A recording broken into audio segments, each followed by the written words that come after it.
nous sommes obligés de l'accepter parce que nous recevons des fonds d'eux. Un exemple, la CBF, nous finançons ces projets ou ces centres-là à travers des appuis institutionnels. Paiement de salaires, recrutement de ceci. Mais combien de bailleurs de fonds sont prêts à payer pendant 20 ans là, je ne sais pas, si vous avez eu des bailleurs de fonds qui ont accepté de payer les salaires pour un an ou d'un cadre de la CAPEC. Ce n'est pas seulement ici, comme dans ma présentation tout à l'heure, partout c'est comme ça. Mais la CBF, nous savons que pour l'Afrique, il faut faire ces renforcements des capacités institutionnelles pour que demain, ces projets et ces centres-là soient plus soient des trucs-là pour qu'on assure la pérennisation de ces centres. Donc, je suis d'accord avec les doyens que le retrait de la CBF, ce n'est pas pour dire que la CAPEC ou bien le fait que nous soutenons la CAPEC à travers un programme pays, ce n'est pas pour dire que la CAPEC doit être phagocytée. Et je répète, la CBF, non seulement ici, au Sénégal, au Bénin, au Mali, en tout cas là où nous avons des centres comme ça, nous disons toujours ce sont nos enfants et nous ne devons jamais les laisser partir. Je vais vous rassurer que même si la CBF a réduit son intervention financière, dès que nous aurons l'occasion, à travers d'autres bailleurs de fonds, de parler de la CAPEC, comptez sur nous. Et comme je le dis, ça peut être ma maison de retraite entre griffes.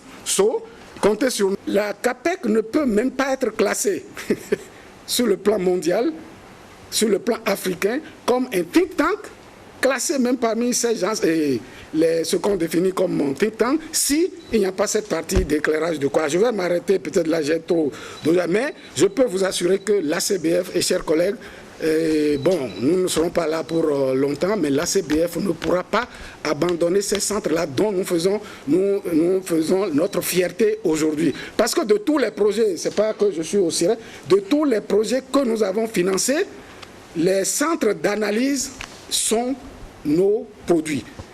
Pire, certains bailleurs de fonds nous disent, oubliez toute autre chose et le peu que nous vous donnons, faites ça avec les centres d'analyse. Donc je vous laisse cela et en attendant peut-être ma présentation tout à l'heure. Je vous remercie.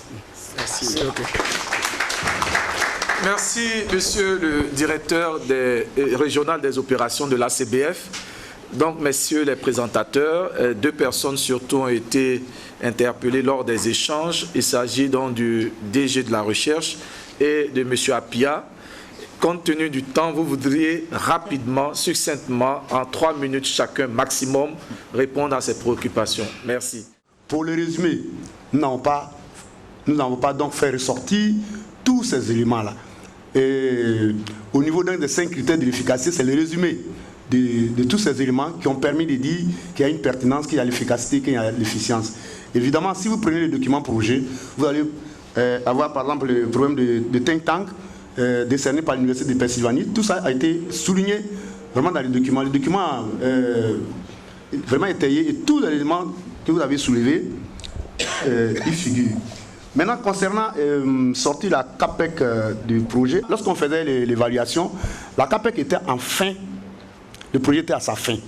Donc, quel statut, qu'est-ce qu'il fallait faire? On a posé la question, est-ce que c'est les CIRES qui financent? On dit non. Bon, de toute façon, nous avons vu que c'est la CBF. Donc, on a dit qu'au niveau du gouvernement, donc, la CAPEC sort du titre de projet. Il faut que la CAPEC prenne soit un autre statut. C'est ce qu'on voulait souligner. La CAPEC n'est plus un projet. Ensuite, dissocier les activités de la CAPEC à celles du CIRES. Lors de nos investigations, nous avons remarqué que la CAPEC n'était pas connue alors qu'elle faisait des activités à titre honoré. Et donc, chaque fois que nous intervenons les parties prenantes, ils parlent plutôt du CIRES. Alors, nous sommes posé la question, une institution qui a une autonomie, qui fait des activités à titre honoré et qui n'est pas connue. Donc, si vous faites vos activités dissociées à celles du CIRES, pour pouvoir aussi engranger des ressources. C'est comme ça nous avons vu la chose. Au niveau du conseil de gouvernement non perçu dans l'évaluation, c'est ce que je disais tout à l'heure.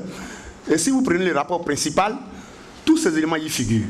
Seulement pour la cause de cette présentation, et comme ça allait faire un petit résumé, nous ne pouvons pas faire ressortir tous ces éléments.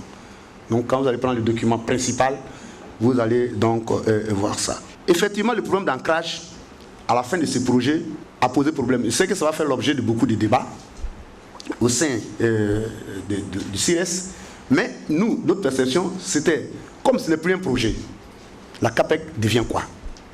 On a eu à mener des enquêtes au niveau des autres pays pour demander ces genres de structures, quel est l'ancrage. Il y a d'autres qui nous ont dit, bien, chez nous c'est au ministère des Finances, d'autres au ministère des Temps, mais nous n'avons pas fait de proposition en tant que tel. Le projet sort, qu'est-ce qu'on en fait? On a donc jeté la balle dans les rapports pour dire quel statut que ce projet va prendre. Voilà un peu ce que nous avons fait sortir.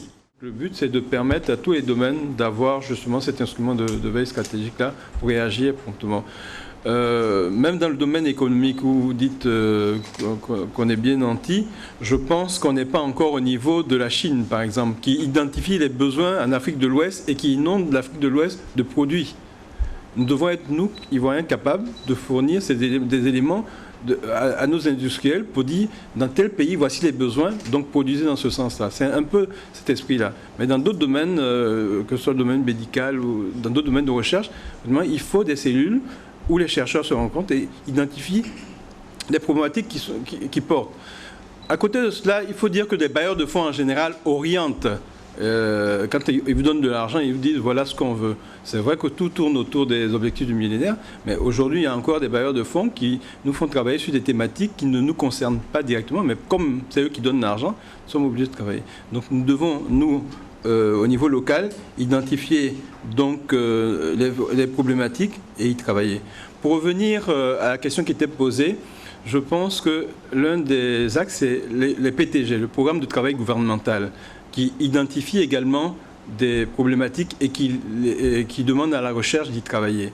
Alors peut-être qu'il y a une réponse qui pourrait être donnée là, justement, au CAPEC, de voir les axes sur lesquels, en matière économique, le gouvernement travaille. En ce qui concerne la recherche biologique, je sais que nous sommes, pour le programme de travail gouvernemental, nous devons travailler sur les OGM, nous devons travailler sur le changement climatique, nous devons donner des réponses sur le soil and shoot, une maladie qui touche le cacaoyer. Donc je pense que dans les différents secteurs, le gouvernement interpelle, mais peut-être qu'il faut élargir et voir comment donner également au gouvernement des éléments pour dire nous avons les capacités de vous donner des informations. J'ai vu des ouvrages du CAPEC sur les questions de corruption en Côte d'Ivoire, mais peut-être qu'il faudrait dire au gouvernement nous sommes capables de faire des études pour donner des réponses exactes et des solutions, des axes de solutions. Voilà. Je pense que c'est vrai qu'on peut attendre que le gouvernement vienne vers nous, mais nous pouvons également dire au gouvernement nous avons des études précises, soit qui donnent des réponses précises à tel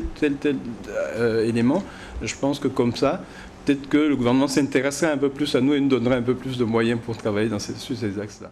Au vu de tous ces résultats que nous avons consignés dans les documents principaux, avec, bien sûr, c'est une enquête de satisfaction qu'on a consignée dans les documents principaux, qui montre la contribution de la CAPEC dans les prises de décision à divers niveaux. Et quand vous allez prendre le document principal, vous allez le voir. En tant que directeur, je voudrais aussi peut-être réagir sur un certain nombre de choses, des préoccupations soulevées que je voudrais peut-être que nous puissions approfondir au niveau donc, des ministères, notamment le ministère de l'Enseignement supérieur et de la Recherche scientifique, le ministère de l'Économie et des Finances et autres. Quel est le statut que nous voulons accorder au projet CAPEC? Parce qu'avec le retrait de l'ACBF, il y avait la signature d'un accord de don entre l'ACBF et l'État de Côte d'Ivoire, et l'État de Côte d'Ivoire représenté par l'Université Félix Houphouët-Boigny. L'accord de don est venu à terme au 30 novembre 2013. Aujourd'hui, quel est le statut de la CAPEC? Je pense que c'est une question fondamentale qui est soulevée dans ce rapport d'évaluation et il faut que nous puissions trouver une réponse à cette question. L'ancrage institutionnel, pour nous, la vision ne peut demeurer que l'université pour l'autonomie intellectuelle qui a été soulevée et c'est très pertinent. Nous ne pourrions faire de la bonne contribution sans cette autonomie intellectuelle. comment nous préservons l'ancrage et comment nous arrivons à avoir des ressources pour travailler. Si l'État de Côte d'Ivoire ne contribue pas suffisamment avec, je dirais, la diminution, la réduction de l'appui de la CBF, la CAPEC est obligée de se tourner vers le marché. Le marché, il y a des études proposées par des institutions internationales, par le secteur privé et par le gouvernement.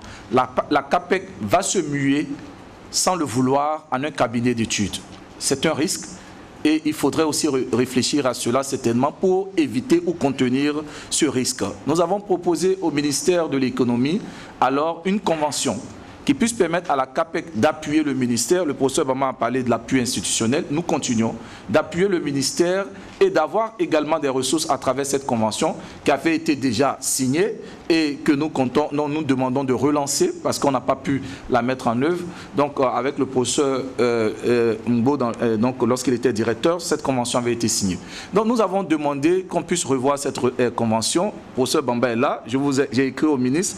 Ça fait déjà près de 2 ans. Je crois, et nous n'avons pas encore de réponse, plus d'1 an dans tous les cas, nous n'avons pas encore de réponse. Nous avons relancé cet aspect pour dire qu'il y a un gros risque et il faut que nous puissions donc voir quelles sont les solutions plausibles pour le rayonnement de la CAPEC. Pour le suivi et évaluation, ce n'était pas inscrit dans les documents d'accord dedans parce que l'ACBF ne mettait pas l'accent au départ sur le suivi et évaluation, il n'y avait pas de ressources pour le suivi et évaluation. C'est dernièrement et dans les différents projets de l'ACBF qu'il a mis l'accent sur le suivi et évaluation. Voilà pourquoi nous aussi, nous avons mis en place des indicateurs de suivi et évaluation et ce rapport-là contient ces indicateurs et nous comptons suivre régulièrement les effets de nos formations et de l'appui technique. Donc c'est en cours et nous avons besoin du soutien donc, du programme pays de renforcement des capacités.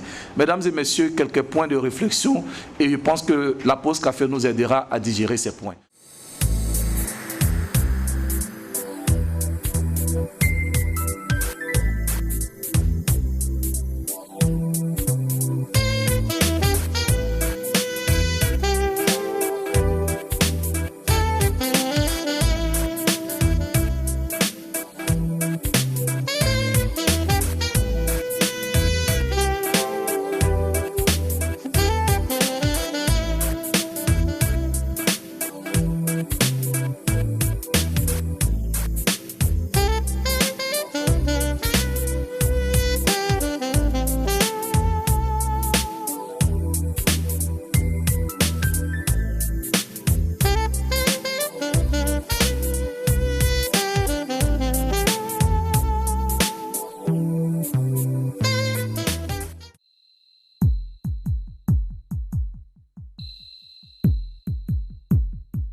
Alors là, il fallait que je m'y mette un peu plus.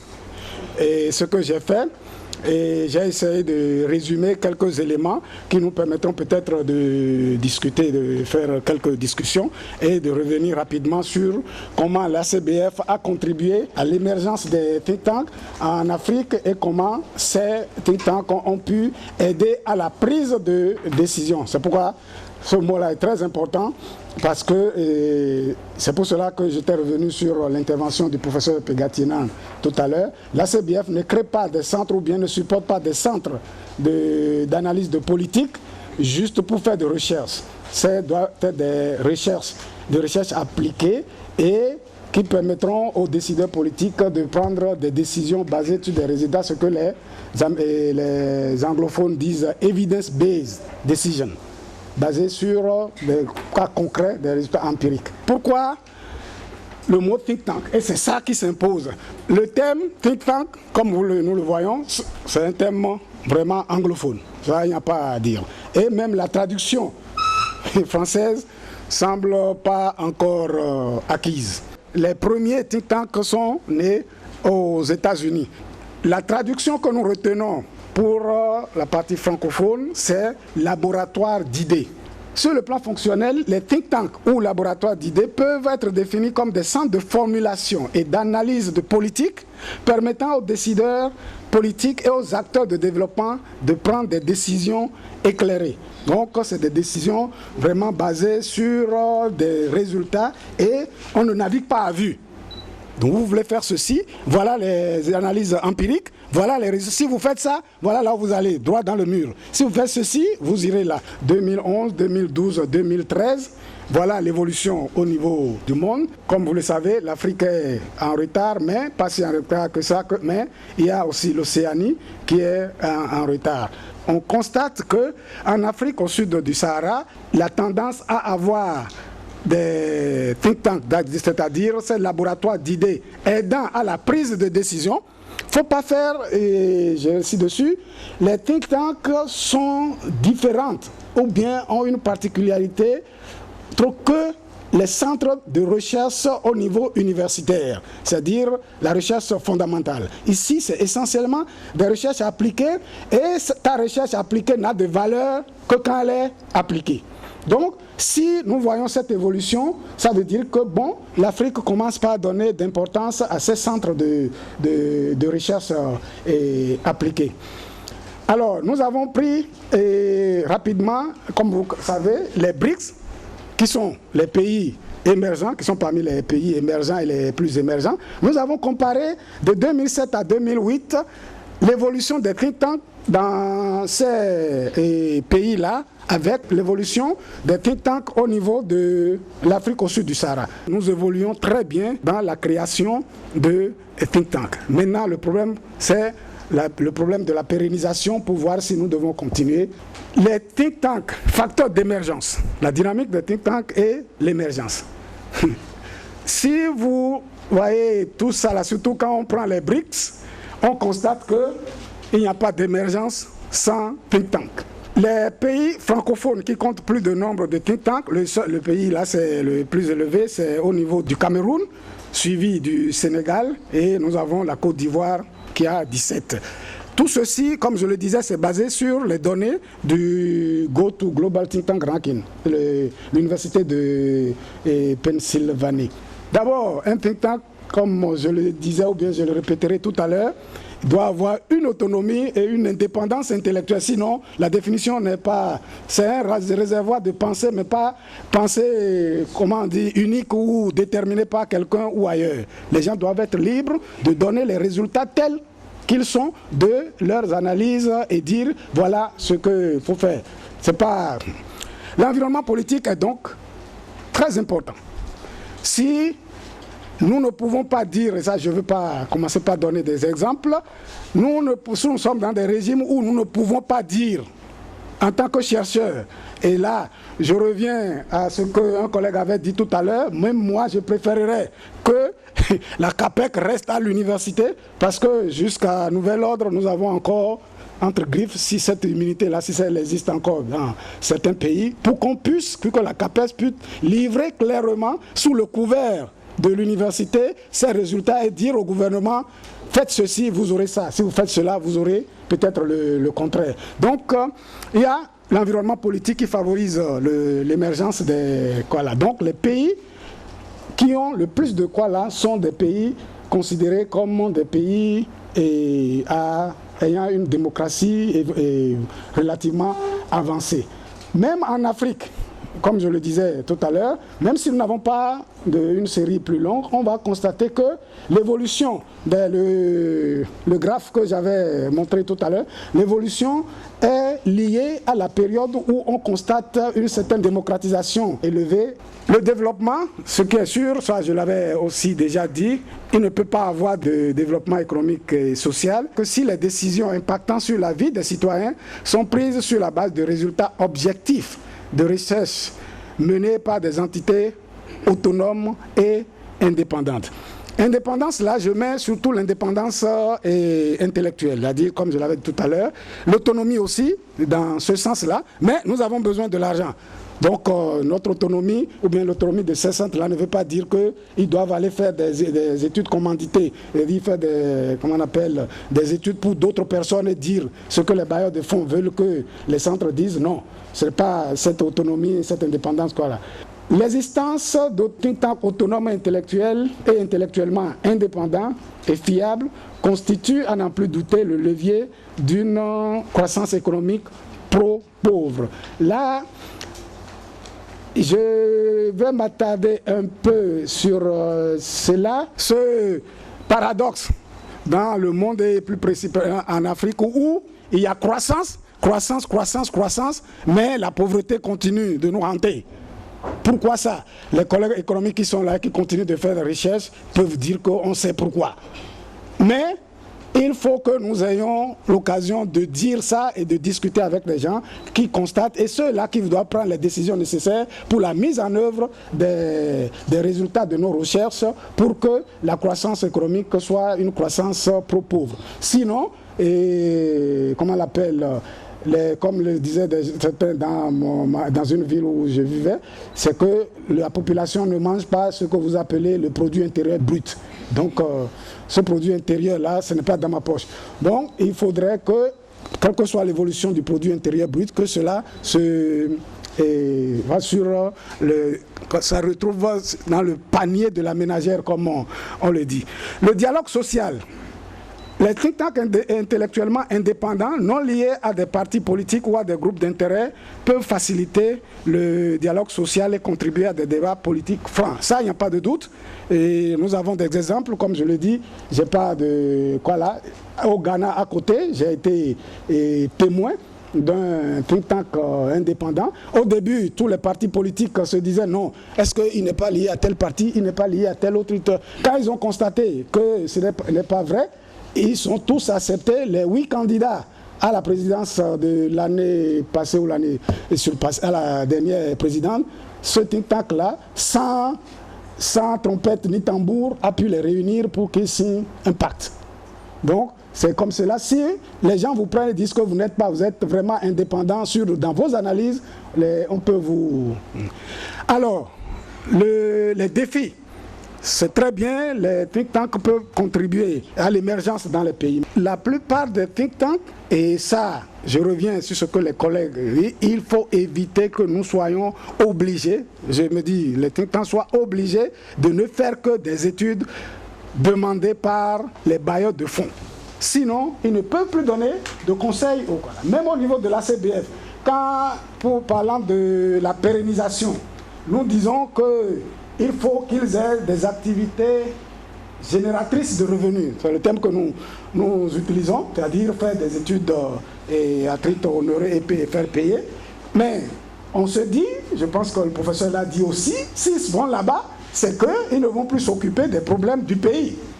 Un bailleur de fonds dit, j'ai 100 000 $, faites-toi là et dites ceci. Bon, je ne veux pas dire que nous acceptons toujours, mais faites ça, voilà notre quoi là, mon pays veut aider dans tel domaine. Même si toi tu sais que ton pays n'a pas besoin de ça, hein, l'argent est là, tu fais l'étude, tu dis ce que tu veux faire là, c'est très bien. Bon, faisons ça dans mon pays. Nous devons éviter que des études comme ce que nous soyons obligés que les centres...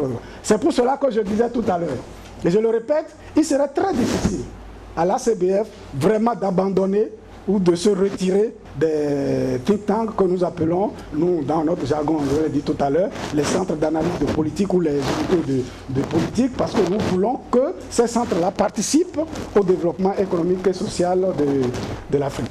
Il faut une stratégie de communication entre le gouvernement et les acteurs de développement économique dans le pays pour que le think tank puisse avoir sa raison d'être. Donc, nous manquons, sauf si les collègues peuvent dire le contraire, dans les pays francophones, les think tanks manquent de stratégie de communication et de mobilisation de ressources.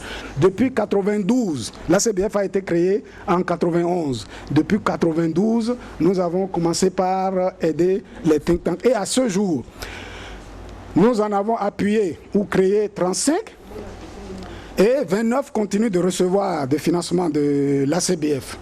Et la plupart de ces think tanks sont reconnus sur le plan mondial, dont la CAPEC. Vous avez ceux qui ont lu la CAPEC depuis 2012, a été classée. Et comme je l'ai dit, en venant de pays francophones, vraiment c'est un effort. Donc, nous avons, parmi les 50 premiers de l'Afrique, nous avons 15 qui sont supportés ou créés par la CBF. Donc nous nous réjouissons au moins de cela et pour confirmer qu'il nous sera très difficile d'abandonner nos enfants, quel que soit l'âge qu'ils auront, surtout quand ils ont du succès. Donc si c'est des enfants de rue, bon, on peut les abandonner, mais quand ils ont du succès là, même ceux qui ne sont pas, même les oncles là disent, hey, c'est mon enfant, hein, ils ne disent pas mon neveu. Ok, bon.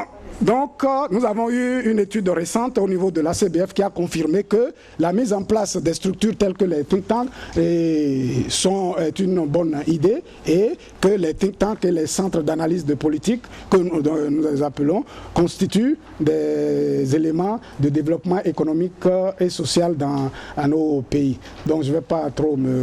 Alors, l'essor des think tanks est remarquable dans le monde et les pays les plus développés et ceux qui émergent ont le plus grand nombre.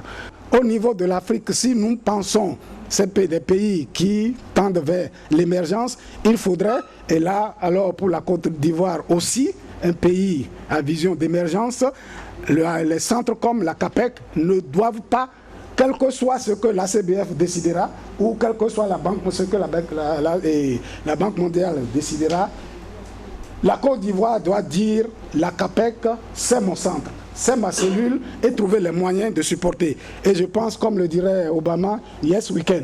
Je suis, en tant que Kofi, je suis très bien accepté en tant qu'Ivoirien, donc je peux me mettre avec côté et dire que oui, nous pouvons. Ces laboratoires sont des facteurs de croissance. Et voilà, le plus grand défi que doivent relever les think tanks en Afrique est celui du financement. Il faudrait que nous fassions un effort pour que le financement soit acquis. La mobilisation des ressources est très importante pour l'indépendance de nos think tanks, pour qu'ils puissent contribuer au développement économique et social de nos pays. Je pense que je vais m'arrêter là et merci à tous. Le docteur Kofi Noumon nous a permis de comprendre le rôle des think tanks, notamment en Afrique, et leur positionnement dans le processus d'émergence de nos pays. Et le grand défi qui se présente à ces think tanks, comme la CAPEC d'ailleurs, c'est le financement. Et le risque majeur, c'est que si ces think tanks se tournent seulement vers des études à titre onéreux, leur autonomie risque d'être diluée. Et donc il est important que les pays comme la Côte d'Ivoire s'approprient leur think tank. Par exemple, en ce qui concerne la Côte d'Ivoire, particulièrement, il faut une appropriation de la CAPEC en accordant à la cellule les ressources suffisantes pour son développement. Et pour ce faire, puisque nous parlons de ressources suffisantes, nous parlons d'appropriation. Nous pensons que la CAPEC est là dans le cadre de l'analyse de politique économique et au sein du gouvernement, le premier ministère en charge des questions économiques, c'est bien le ministère auprès du Premier ministre chargé de l'économie et des finances.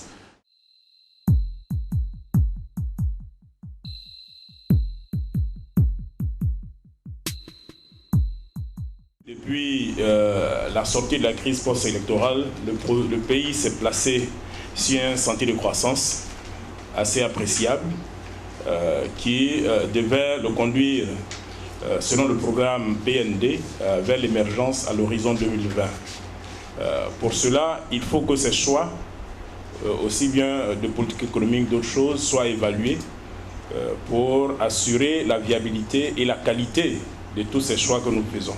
La responsabilité du ministère de l'économie et des finances, c'est la gestion des finances publiques, la définition et la mise en œuvre de la politique économique, de façon globale. Et chaque structure va se charger d'un pan précis. La Direction générale des douanes se charge également des recouvrements des ressources aux portes et de la promotion et protection, n'est-ce pas, de l'économie nationale. La Direction générale des impôts se charge du recouvrement des recettes auprès des opérateurs économiques installés sur le territoire national, assure la conservation de la propriété foncière et des hypothèques, s'assure de la gestion des contentieux au niveau de l'impôt et prépare et suit la mise en œuvre de l'annexe fiscale. La Direction générale du budget, de la programmation pluriannuelle des budgets, de l'approbation des lois de finances, de l'évaluation des dépenses et de leur suivi de mise en œuvre, ainsi que de la reddition des comptes.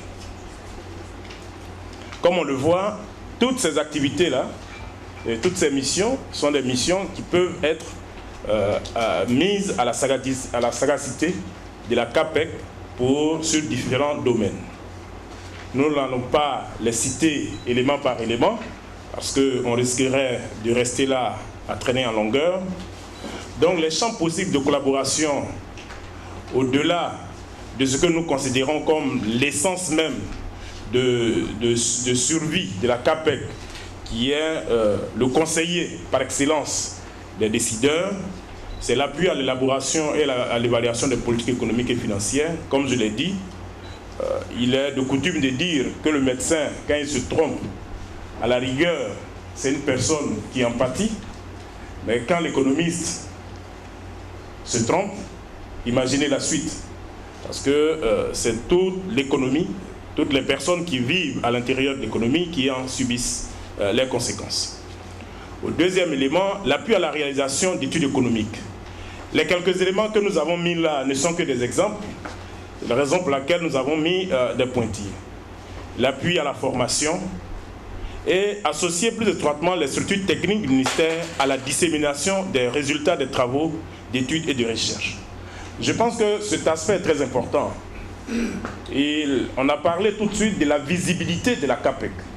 C'est tous ces éléments.